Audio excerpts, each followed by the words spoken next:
Hi mga kanegosyo! Welcome back sa ating channel. So sa video na ito ay tuturuan ko kayo step by step kung paano gamitin ang Xero accounting software. So ito ay isang powerful na cloud-based tool para sa bookkeeping, invoicing, payroll, at financial reporting. So kung ikaw ay small business owner, freelancer, accountant, o student na gustong matuto ng accounting software, napaka-perfect nitong tutorial para sa iyo. So guys, make sure na tapusin mo ang video hanggang dulo. So una sa lahat, ano nga ba ang Xero? So ang Xero ay isang online accounting software na ginagamit ng mga negosyo para sa invoicing, tracking expenses, pag-manage ng payroll, pag-generate ng financial reports, pag-reconcile ng bank accounts. So, advantage nito, ito guys ay cloud-based. Pwede kahit saan, pwede kahit kailan. Mayroon din itong real-time collaboration, automated reports, and secure data storage. So, bago tayo magsimula, silipin natin ang mga plans and feature ng Xero. So, may tinatawag silang starter plan which is basic invoicing, quotes at bank reconciliation. So, while sa standard plan naman, more invoices, bills, payroll at book reconciling. So, sa premium plan ay mayroong multi-currency support at advanced payroll.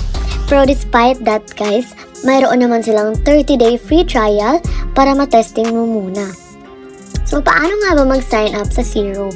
So, punta ka lang sa xero.com and makikita mo yung try Xero for free. Tap mo lang yan. And then, of course, importante, enter your name, email, at business details. So, pumili ka ng industry at currency mo. I-set up ang iyong organization. Ready ka nang mag-set up ng accounts. So, pag login mo guys, makikita mo agad ang Xero dashboard. Narito ang mga key areas. So, sa business tab guys, dito ang invoices, bills, and purchases. While sa accounting tab naman, nandito ang chart of accounts, reports. While sa banking, bank feeds, and reconciliation. And then contacts, it is for customers and suppliers. While of course, guys, sa payroll is your employee management and pay runs. So, sa Xero guys, paano ka nga ba makakagawa ng invoices? So, punta ka lang sa business, makikita mo ang invoices, and then tap new invoice. Fill up the customer name, add ka lang ng item, quantity, rate, and tax. And then set the due date and terms, click mo lang yung approve or send mo. So, pwede mo rin i-customize ang invoice template at mag-send via email directly from Xero. So, sa bank reconciliation guys, ang isa sa pinakamalakas na feature ng Xero ay ito guys. Pwedeng i-connect ang bank account mo sa Xero para automatic ang import ng transaction. So, what you need to do here, punta ka lang sa banking, add mo ang bank account mo, piliin ang bangko. For example, BDO, BPI at iba pa.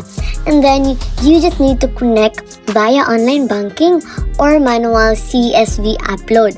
And then, match transaction sa ledger, click OK kapag reconciled na.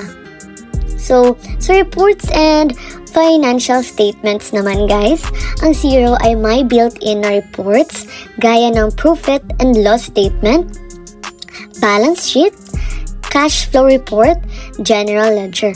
Paano gumawa guys? Punta ka lang sa accounting, hanapin mo ang reports, piliin ang report, iset ang date range, and then tap mo lang update at pwede mo rin itong i-download o i-share guys. So sa premium plan guys, pwede mong i-manage ang payroll ng business mo. Ang mga pwede mong gawin dito, mag-add ng employees, iset ang salary and schedules, mag-calculate sa SSS, pag-ibig, and then PhilHealth deductions. Makakapag-generate ka rin ng payslips at makakapag-submit ng reports. So of course guys, kung may Xero website, dapat mayroon ding Xero mobile app. Meron silang mobile app para ma-access mo ang Xero kahit nasa labas ka ng opisina.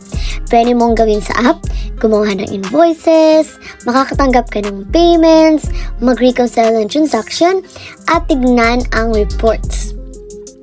So here are some tips guys para sa paggamit ng Xero. Gumamit ng rules para sa auto-categorization, schedule ang recurring invoices, i-connect ang POS or e-commerce platforms, regularly check reports para sa financial health ng business mo, at i-backup ang data although cloud-based na siya. So, one of the strengths ng Xero guys ay may kakayahang mag-integrate sa maraming tools. So, pwede mong i-connect ang Xero sa Shopify, WooCommerce, or Stripe, PayPal. So, this is for online payments. And then, the POS systems tulad ng Square, inventory tools, which is their inventory, and then CRM tools. For example, to that is ang HubSpot. So, para i-connect mo guys, you just need to go to apps, and then look for Xero App Store and choose integrations. So, kung ikaw naman guys ay accountant o advanced user, pwede ka rin gumawa ng manual journal entries. So, punta ka lang sa accounting, hanapin mo ang manual journals, and then click new journal. Makakapag-add ka ng date, reference, and then description, and then add debit and credit lines, then post the journal. So, reminder guys, gamitin mo ito kung alam mo ang double entry bookkeeping, and then iwasan ng error sa balancing. So, hindi ka nag-iisa sa paggamit ng Xero guys. Maraming available na support, which is Xero Help Center, Xero Educational Portal, may free online courses and certifications, community forums, live chat or email support, and then pwede ka rin maging Xero Certified Advisor kung gusto mong gamitin ito professionally. So, paano gamitin ang Xero para sa freelancer? Kung ikaw ay freelancer, guys, ang Xero ay swak na swak sa'yo.